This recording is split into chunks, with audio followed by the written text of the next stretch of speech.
At just 16 years old, Logan Congrove decided he wanted to cement his name into Stow High School history as he changed the game, redesigning his own mascot for the school and becoming a finalist for the National HS Mascot of the Year award. Young inspiration can sometimes lead to early success. This is Conversations with Cade.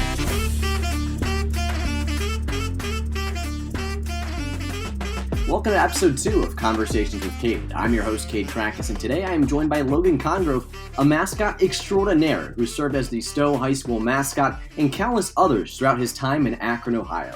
Logan, thanks for joining me here today. Absolutely. Thank you for having me, Cade. Of course. So to get things started off, let's talk about your story and how exactly you got into the realm of just being a mascot. Man, so my story started when I was much, much younger. My dad had created a fake Brutus Buckeye costume out of a plastic pumpkin that, once you set out on your front porch on Halloween, the light up ones. Made a whole fake Brutus Buckeye costume in the 90s to go out in Kent on Halloween with my mom, and it just kind of stuck around, and I ended up wearing it to a couple Ohio State athletic events. I got to be on the field for Ohio State, Michigan. Brutus pulled me onto the court a couple times at basketball games, and it was just really cool to feel the love that Brutus received. A lot of Ohio State fans thought that I really was Brutus. I got on College Game Day at one point because it looked so realistic, and they thought I truly was Brutus. They let me straight through the door. And I just fell in love with all the things that Brutus got to do. And by the time I got to high school, I knew that Stow hadn't really ever had a consistent mascot. Spike was around. It was kind of run by teachers or just some random student that would throw it on for whatever event they had to do. And I really wanted to change that. And I definitely got the opportunity to throughout my 4 years at Stow. Lots of cool people helped out with that as well. And so when you take a look back at kind of your journey into, I don't even know what the word would be, kind of getting into being a mascot, what's the earliest memory you have outside of that one you just told story-wise? Do you remember back in the day when you were watching a sporting event and you go, oh my gosh, I want to do that, or I want to try to do that eventually someday? Yeah, absolutely. So the semi-pro minor league baseball team that is around Akron, for those who don't know, is the Akron Rubber Ducks, and I grew up right around the stadium. So they always had Orbit the space cat when I was younger, and I have so many pictures with Orbit. I had hats with Orbit on me, on my hat. I had Orbit on my shirt, pictures with them on my birthday, and then they changed to the Akron Rubber Ducks, and the Ducks came around. I was a little bit older at this point, but I did get to experience Webster, Roberta, all those cool mascots that they have with the Rubber Ducks. And then I ended up actually becoming one of them as I got older. At my junior year in high school, I got hired to be Orbit. So that was really kind of a full circle moment for me. But I would say, other than Brutus Buckeye, that would be my earliest memory, was the Rubber Ducks, or at the time, the Arrows mascots. That's so interesting. Such an odd, I don't even know what the word would be, fandom to have. You don't really hear of many people really enjoying the mascots. It's more the focal point on the players. Do you really know what started that? Why instead of, obviously you still enjoy the players and such, but what was kind of that fascination with the mascots at the time? I just always loved the entertainment value of it. I got to see how much they get to do with kids or even adults. When I was being Orbit at Ducks games now, I still call them the Arrows. It's like how people call the Guardians the Indians. For me, it's the same. I always call them the Arrows. So when I was working for the Rubber Ducks, the adults love Orbit. They'd rather talk to Orbit than the Rubber Ducks because that's what they grew up with. And I just always thought the entertainment value of the mascots was so cool, and how they just walk around and act like it's completely normal that there's a giant red space cat with a jetpack on running around. That's so funny. So when you look back at kind of the beginning of things and the beginning of your time, when it comes to more of the quote unquote professional mascotting gigs, I guess you could say, it really did kind of start with Stow in high school when you really kind of created their mascot from the ground up. Yeah, absolutely. So coming out of 8th grade, I knew that this was something I wanted to do, and I saw the application come out on the student council's page. They were looking for somebody to do it for just the football games at the time. They just wanted somebody to do it for football games. And at the time, this was run by two teachers, Mr. McMahon, and Mr. McMahon was really the main guy. And it was just, I applied and I came in. I had this whole routine planned out. I had trained with a former Brutus Buckeye. Her name was Emily Williams, and her brother Jeff. I went to their camp. They taught me Brutus's routine and got me super over prepared for this audition that I was expecting to be some huge big thing. It really was not.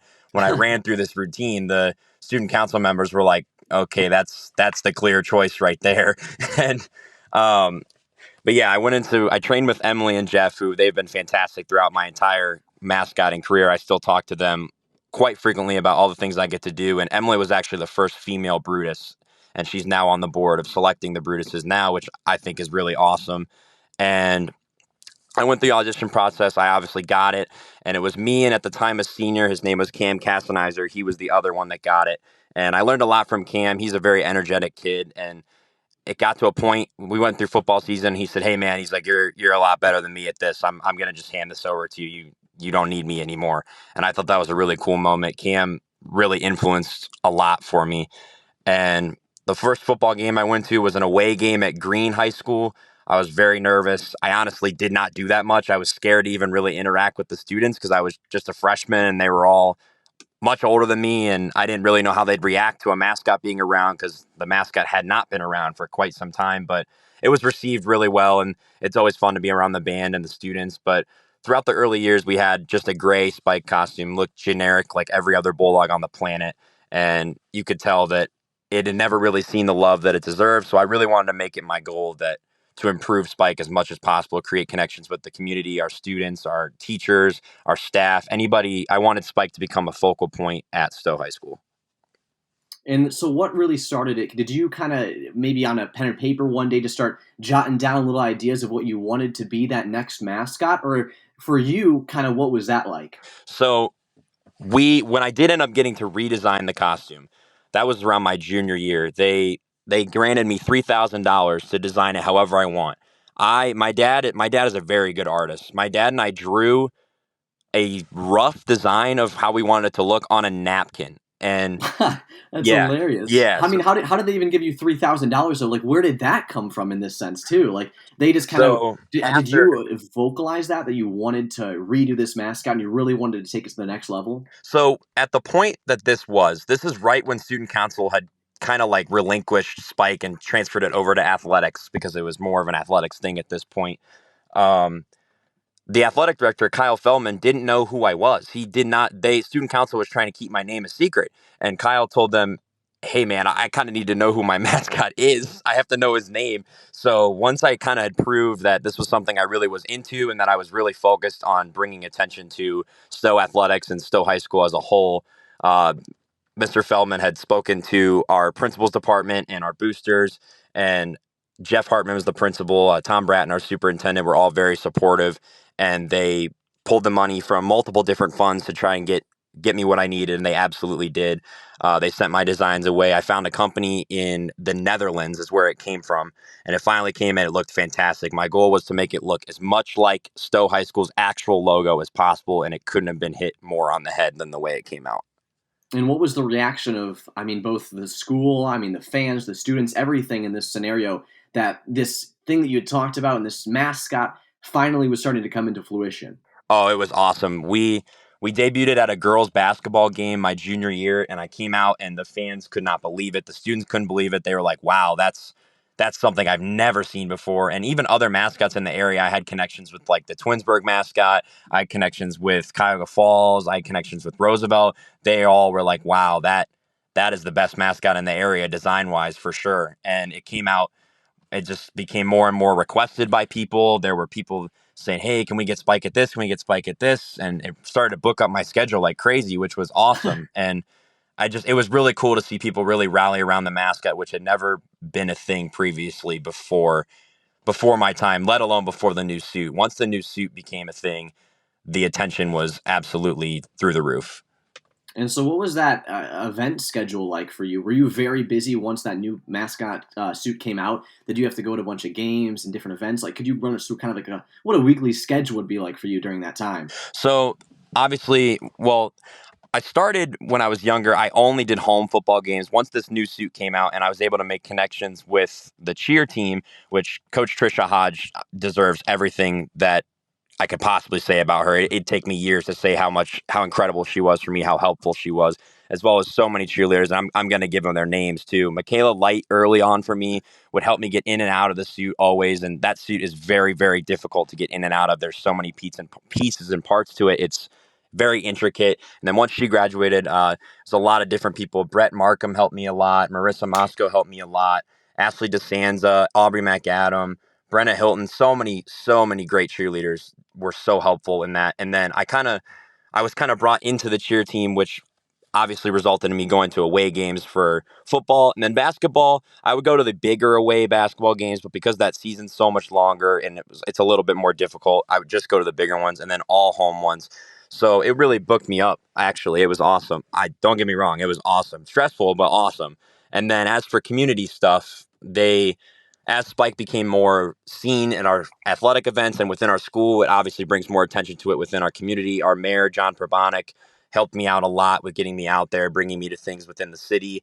And obviously some of our elementary schools, our intermediate schools, our middle schools, it was cool to be able to do stuff with them as well, because that was never something that was done before.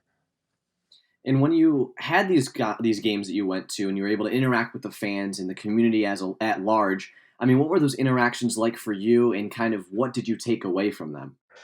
I actually can pinpoint one interaction where I knew that Spike had become something special in the Stowe community. And it was around, I want to say, it was in the wintertime, I think. I'm not 100% sure, but I had a friend of mine named Kaylee reach out, and she said, "Hey, my little cousin loves Spike." And I actually originally saw a Facebook post. Okay, yeah, it was around Halloween. That makes sense, because he was wearing a fake Spike costume that he made, and I had never seen this before. I thought it was so cool. And then I found out that this kid, Anthony, was connected to my friend Kaylee.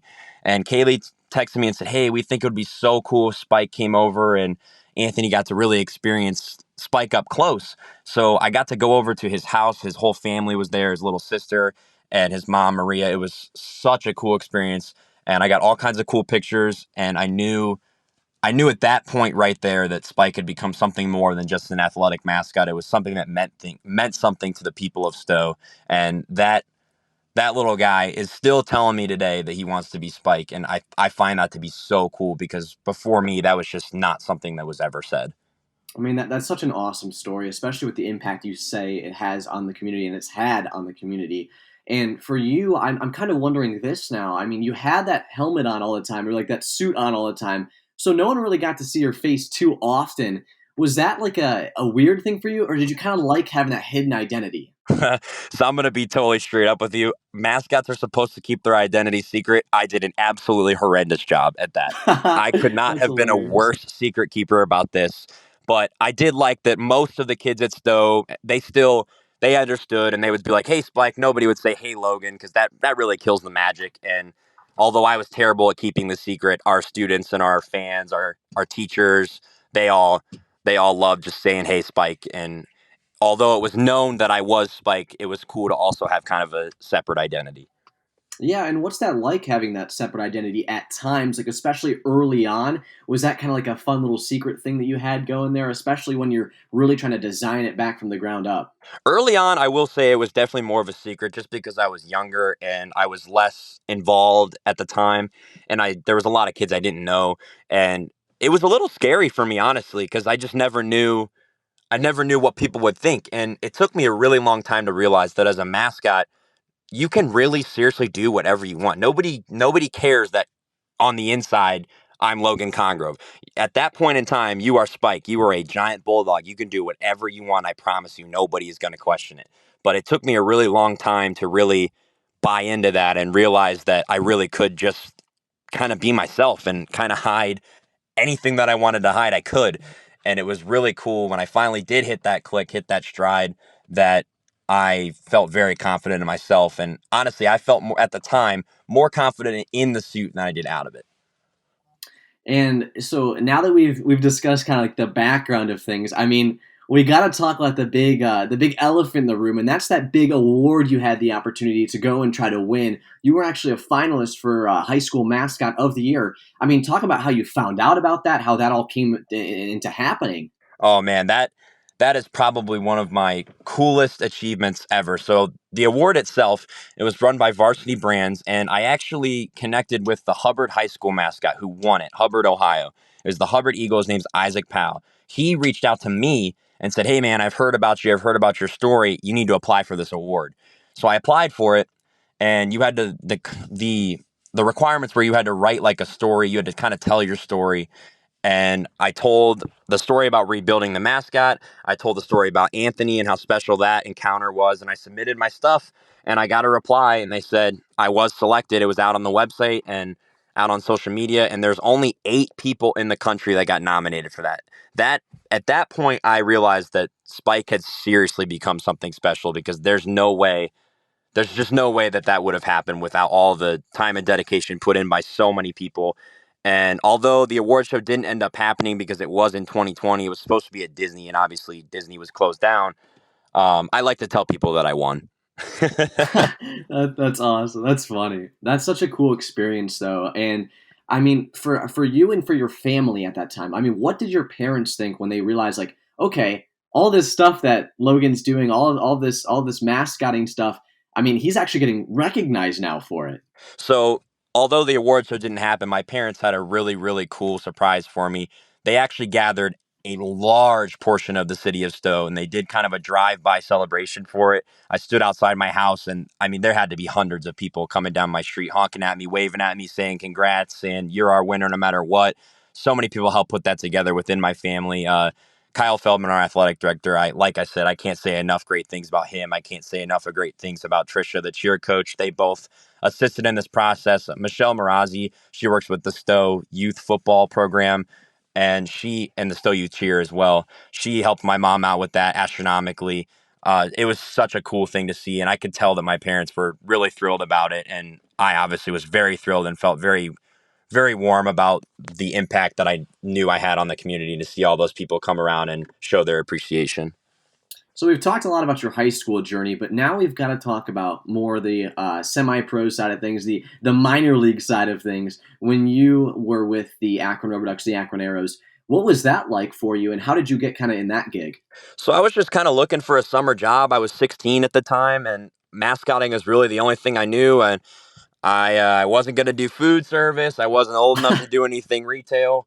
So I was like, this came up. I was like, you know what? Like I can drive to Akron every once in a while and just do some mascot work. I got hired about halfway through the season. So I didn't even have to audition. I had said, I have been doing Spike for 3 years at the time. And they brought me in. They said, yeah, absolutely. You're on. And it was such a cool experience. Kyle Hicksonbaugh hired me at the time. And then once he had kind of left. My next boss was Austin Stevens. They were both very, very cool, great guys. I learned so much from them. And I actually really bettered myself as a mascot by working in a semi-pro environment. I could bring a lot of things back to Spike.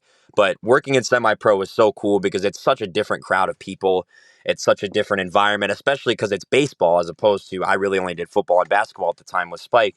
So I kind of had to learn more about like how to mascot that type of environment. In that type of environment, you're obviously less involved with what's going on in the game. You're more involved with fans and stuff like that. So it really helped me a lot to learn how to be a better mascot and take that into my other endeavors.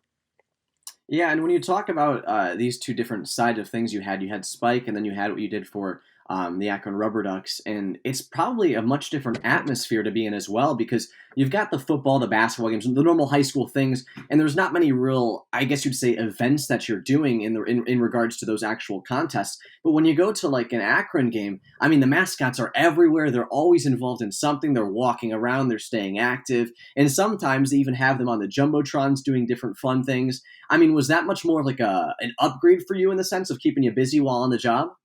Oh yeah, absolutely. It was very cool to be a part of. And like my favorite promotion that I got to do is they would do it was called the transportation race, I think is what it was called.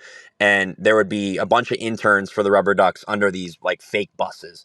And they'd run the bases and whatever would win, some section would win something. And when they'd come in, I had a pool noodle and my job was to pull it up for the winner. And obviously the people inside cannot see. So the amount of times I got crashed into was unbelievable. And that it was so much fun to be a part of those type of promotions, because that's not necessarily something that goes on in high school, obviously, there's not really sponsors or anything like that. So I got to learn a lot about more of the corporate aspect of mascots and all those type of things that they could do. Another thing that was awesome about semi-pro was all the guys in the dugout. The way we would come out was straight through the Rubber Ducks dugout. We'd come out, and there was this one guy. I think he now plays for the Guardians. It was Oscar Gonzalez. He, at the time when he was with the Rubber Ducks, he would mess with me more than anybody. Webster's the Ducks hat comes off. So I'd come up the dugout, he'd take the hat off, he'd whip me with it. Or he would say, Webster, get away from me, man. Or he'd try and scare me. So it was very cool, because a lot of these guys ended up being pro baseball players. So it was cool to kind of see them early in their careers and know that it was totally appreciated to be the mascot. Because at times it's not always appreciated. So it's cool to see athletes really kind of buying into it. Yeah, were there any moments and any other storylines that you have from players? Because you just talked about Oscar Gonzalez, and yeah, he played for the Guardians last season, actually had a walk-off home run in the playoffs, a walk-off the next series against the Yankees. So a player who's definitely proven himself as one of the major league players, now down with AAA, however. But when you look at these memories, I mean, you're interacting with people that only others could dream of meeting or talking to. Absolutely, yeah. A lot of the guys that were with the Rubber Ducks at the time didn't make it, but it was cool. I would say the coolest thing about working with them was when guys would come down for rehab. I got to meet Corey Kluber. At the time, Carlos Carrasco was just coming off of his long, long absence, and I was coming out. I was coming out of our locker room. I had like my shorts on, my socks on, and a tank top. And I see this guy sitting there. I look over at him. I was like, Carlos? And he looked up at me and he was like, oh, hey. And he was on the phone with his insurance company talking about something with his car. And I was like, hey, like, not to bug you, but can I get a quick picture with you? And I took a picture with him. He came down. I'm trying to remember. Trevor Bauer came down one time at the time when he was with the Guardian or with the Indians at the time. But that was definitely the coolest type of stuff is when, and you'd find out normally the day of, oh, this guy's coming down and I'm working. Awesome. And I always made it a point to try and get close to him. That's awesome. And so now post Rubber Ducks and post Stow, I mean, did you have any plans to continue on being a mascot, or kind of what happened there? So I'm actually working on the University of Akron's mascot team. I'm trying to do as much as I can. Obviously, I'm much busier these days, but it's being a part of the Zippy program is truly incredible, and it's actually what brought me to the University of Akron in the first place. I can't thank Willie Coleman enough. He's the director of alumni relations at the University of Akron. At the time, Christy Reese was the director of our program, and now it's Michelle Banis. Chris Franz, so many great people within that program that have helped me so much throughout my journey at the University of Akron so far. And I I guess I'll preface the whole story. My junior year, I had I was received a letter, like a Letterman jacket at Stowe, and it said mascot on it, which was the first time that had ever been done. And I caught a lot of flack for it, and it kind of hurt me. It really did kind of hurt. So I posted something on my social media, and I really kind of just voiced my thoughts, and I wanted to make my point known that I had earned that letter just as much as anybody else. And I'm actually going to see if I can find this for you, Cade, while I'm talking, because I definitely did not delete it, and it's something that really, yeah, here it is. 2018. This letter here is really what sparked a lot of things for me. So word for word, I'll read it for you. I'm posting this to all my social media. I'm very sick and tired of people making fun of my Letterman jacket. Yes, my letter is for being the mascot. The mascot embodies school spirit. The mascot does much more community events behind the scenes than the average student doesn't notice. I was behind the reworking of the costume. I found the company, got a price, did the design, and completed the order. I worked just as hard to earn my letter as anyone else who wears an SMF Letterman jacket. I am very proud to be the only person to wear a mascot letter. It's unique. I'm sick of hearing that's stupid. You shouldn't have a letter for that. You shouldn't be allowed to have a jacket. The mascot is basically a cheerleader in a costume, and that's the way that I look at it. Cheerleaders, so you're telling me that cheerleaders shouldn't get letters either, because that's what the mascot is directly associated with. I'm very proud to be the face of Stowe Schools, and I'm very proud of my letter. If you have an issue with it, go ahead and take it up with the athletic department. And from that point forward, it sparked so much support. Wow. And the biggest line of support was the University of Akron. The mascot program caught wind of this. And I got a call that night from Willie Coleman. He said, hey, man, we'd love to have you out to tour our program and check out our facilities and stuff. And it was awesome. I knew right then and there that I was going to the University of Akron. I met so many great people that night that were a part of the team. Matt Kapler, Jake Spinner, Kate Sino, Chandler England, and so many other various people that Kayla Wilson, lots of people that just really took me in and showed me how great that program really was. And I can't thank them enough as I'm still around, and it really made my decision for college very easy. That's crazy. I didn't that story that you just told just now, it sparked a few other questions I do have, and one of those is, I mean, how did you have flack in high school? Did you kind of get made fun of at times for being a mascot, or did that only really start with the Letterman jacket? I mean, I got it a little bit earlier, but it was a little bit more like in a joking matter, like, haha, you're a furry type of stuff. And I, I always just kind of laughed it off. But when I got the letter, I was really, really proud of that. And I was not athletic in any way. So that was my only opportunity to get a letter. And I was never expecting to have my own Letterman jacket in high school. I knew I wasn't going to play sports. And I really was kind of sad about that because I liked them. I really wanted one.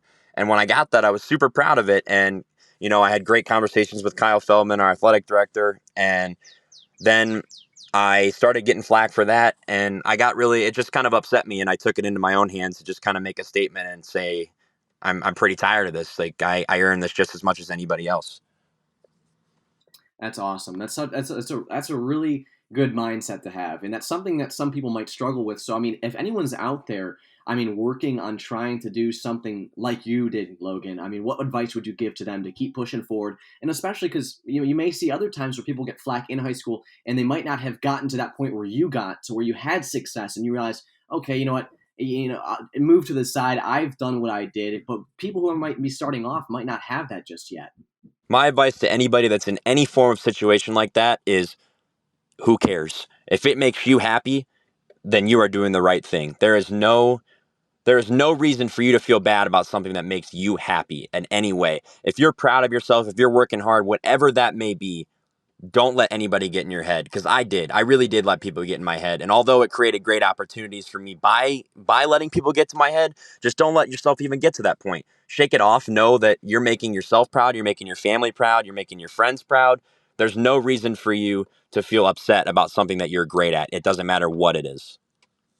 That's a great message, Logan, and that's awesome to hear. And I think that you've really embodied that sense of, keep trucking forward, keep using that self motivation to push you forward, and always kind of find your lane and do what you want to do. And so, speaking of that, I mean, what lane are you in now? Like, what have you been up to post all of the success you found while being a mascot? I mean, what's the journey ahead looking like? So I'm pursuing an associate's degree at the University of Akron right now.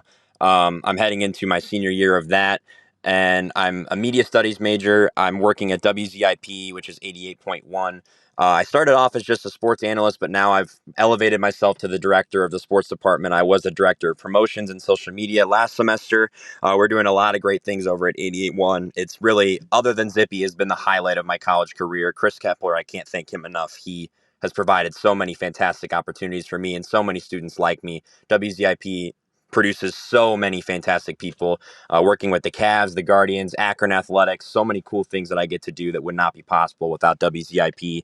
And I also am involved with Akron City FC. That's a direct stem of WZIP. I got that job through my promotions work there, as well as before I get to Akron City, I'm the social media coordinator at Walsh Jesuit High School for the girls soccer program, which I grew up in that program. My dad was a coach growing up, and I just kind of stuck around. And Javier Ariart called me in one day, the head coach, and asked if I wanted to run their social media. And I said, sure, this could be a cool opportunity. And man, it was. Those girls are awesome. It's such a great thing to be a part of. And it's resulted in so many opportunities for me, such as Akron City FC.